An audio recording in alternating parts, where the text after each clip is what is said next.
Hey guys, welcome back to Adventure in a Vineyard. Today we are here with our best friends. Dad, film them. Oh, hi. That's so sweet. While we did not get to do a full harvest as we had hoped, even though it was very premature in terms of the time that we've had these grapes planted, we still did get some grapes and we are going to still make a recipe. And this is actually a really special recipe from this particular cookbook, which is Julia Child's Cooking with some very famous, well-known chefs. And this was gifted to me when I was pregnant with this little girl working at the cottage by Mr. Kurt. Him and his wife Laura were regulars at the cottage, but he thought to call out specifically this particular recipe in the book where Nancy Silverton from La Brea Bakery actually makes a bread starter using grapes. And so thank you, Kurt and Laura. We're gonna do that right now using some of our very first harvest grapes from our vineyard, from the Gratitude Vineyard. And these are Chardonnay grapes. There's a tiny, I think this is the only Aravel that I had harvested at the time.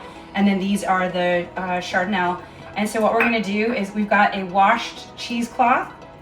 And yes, and so what's gonna happen is, actually, Karis, you might like that. Well, here, we can use this. You're just gonna kind of muddle these very gently just to break open the skin so that their juices will come out. And while you're doing that, I'll go ahead and get the rest of the ingredients. So we're using this big jar, and this is a Heritage Organic Whole Wheat Flour. And we're gonna use 2 cups of this. All right, so 2 cups of that flour. Just keep mashing those.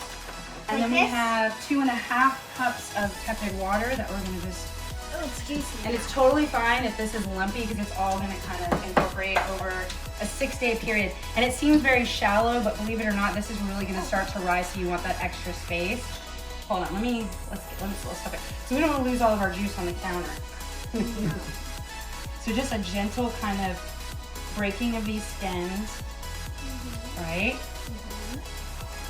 Amazing! Look at the juice. And then I'm gonna go ahead and let this kind of start hanging out in here so those juices go in here. And then I'm gonna just, off camera, I'm gonna get some kitchen twine, tie this up, and then we'll come right back and I'll show you how we're gonna kind of leave this. Okay, and we're back. We've got this tied up and ready to go. We're just gonna kind of dredge it around in here. And it looks really crazy, but it's just what you do. All right, now, lid on please.